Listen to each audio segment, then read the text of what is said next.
We have a bunch of videos from real snakes, and that's really cool, and we can learn a bunch of things from that.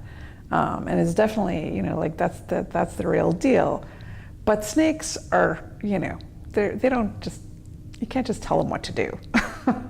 And they don't do the same thing every time, and they're kind of all over the place. So while it's real, it's kind of hard to analyze.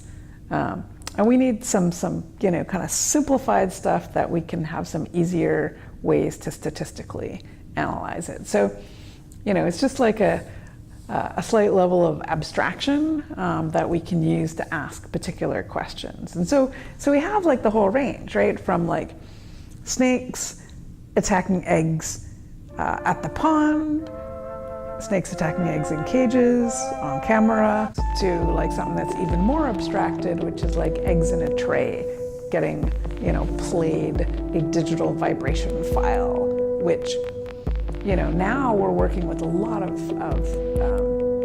purely synthetic vibrations. So at the beginning, like the first vibration playbacks we did were like recordings of snake attacks and recordings of rainstorms.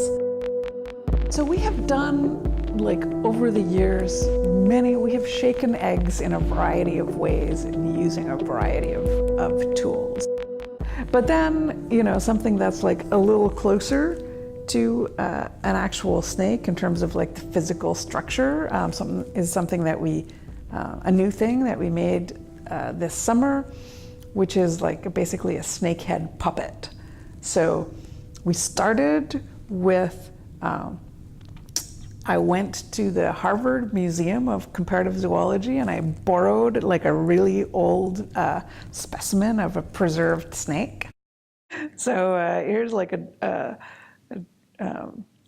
jar of snakes from Harvard, and these supplies to make the snake casts. So we got this like material to make these casts, and it's like a dental mold stuff that they would use to take an impression of your teeth when you go to the dentist. And then we used this other silicone stuff. Oh, that's my dog. And then we made like plaster casts of the snake's head, and then we could make other molds. And anyway, we ended up with these little rubber snakehead things. And of course they had to be able to move, right? Because the snake, the whole point of it is like the snake eats eggs, right? So it has to like take them into its mouth. Oh, look at that.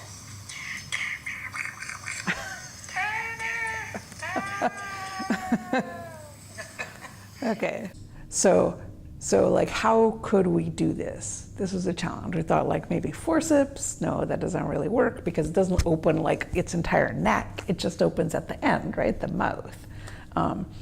So what we ended up getting was actually this medical instrument. It's a laparoscopic grabber. So if like a doctor is doing some surgery on you and they're gonna make like a little hole into your belly and stick like a very thin thing through, and with the thing that opens up at the end to like, I don't know, grab your appendix or whatever they do, that's like basically the skeleton of our snake puppet. So long and thin with jaws at the end. And so, I made some versions of that in Boston before coming down, but I knew that they probably were not going to be like, these things never work the first time you make them, right?